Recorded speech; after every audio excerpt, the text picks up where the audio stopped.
So I'm here. I think OSHA would not approve of me being here, but I'm in the service area at Power. But I'm here with Mike, who is a Kawasaki mechanic. How long have you been working on Kawasaki's? Oh, I've been in dealership since about 97. So since I graduated from high school a lot of years ago, Mike's been working on Kawasaki. So you've seen a few KLRs in your time, you've seen a few Kawasaki bikes in your time. Just a few. Okay. Probably the biggest question I get is, have you done the Doohickey? Is the Doohickey a big deal? I get asked about people. One guy said I have 8 miles on my bike and I'm afraid to ride it because I'm afraid this Doohickey is going to fail. No kidding. So can you tell us, straight from the horse's mouth, experienced, multiple decades mechanic, Kawasaki mechanic, what is the Doohickey? The Doohickey is basically the counterbalancer chain tensioner. I've never seen one actually fail. If you do proper maintenance, they don't go bad. I've done a lot of the Doohickey mods that people have requested, but I've never had one actually fail. So have you ever pulled open a case and been like, oh, this thing's about ready to go on a KLR? I've never pulled one open and seen anything that has been maintained. Mm-hmm.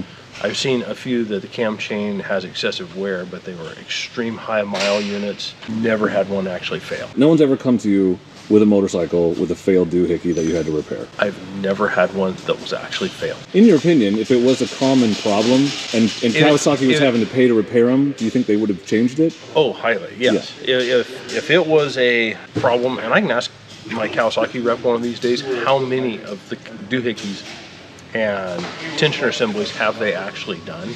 But I can tell you, I've never ordered a replacement one through this dealership. Well, that's something. But I have done a lot of the mods because a lot of people want the mod done just for peace of mind. Mm-hmm. Why would somebody go with an aftermarket? What would be the reasoning behind that? The maintenance end of the tensioning of it is a little easier. That's about it. So does it allow them to adjust it or something? Yeah, it allows for the tension of the Doohickey to be adjusted a little bit easier. That's about. So, and people say the springs wear out, they lose their tension over time. Is it not something you see? I've never seen it. Maybe people in a way hotter climate or running their engines way harder and under harder conditions, maybe. Okay.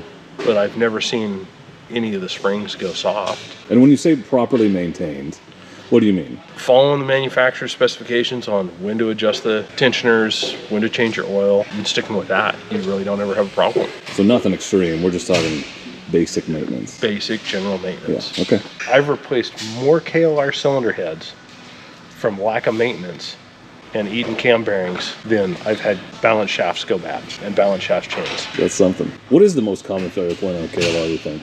Dry flat tires. Well, obviously, not everything. The oil wears out if you don't change it. Yeah, the oil wears out. Well, the factory chain sprockets, that's the first thing that goes. Well, that's a consumable. But that's a, yeah. But other than that, it just boils down to lack of maintenance on a lot of stuff. Well, when people think those bikes are so bulletproof, you don't have to do any.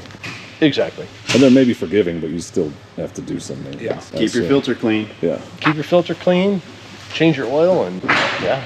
Ride it forever. So I get asked about the Doohickey a lot, and I don't know a damn thing about it because I'm not a mechanic, but Mike is, and has been for a long time, and not only a mechanic, but a Kawasaki mechanic who has seen thousands of KLRs probably come through your hands through the years. He doesn't think it's a big deal. So that's the most definitive expert opinion I've ever heard on the Doohickey. I know there's a lot of information out there. You know, I just wanted to ask. Mike was kind enough to come on the video and kind of explain his perspective on it. So there you go.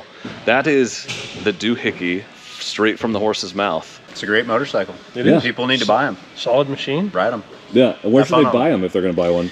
Power Motorsports. How many you got in stock right now? I got a few. We're getting down there. This season's just getting started, but we do have them available. Look like about 10 over there at least. Yeah, probably about that right now. Yeah. So thank you for watching. Hope you enjoyed this quick video answering your Doohickey question. If you have other questions, you can leave them in the comments and maybe I can pass them on to Mike, but you don't want my opinion because I don't know what I'm talking about. So thank you for watching, and please do not forget to be excellent to each other.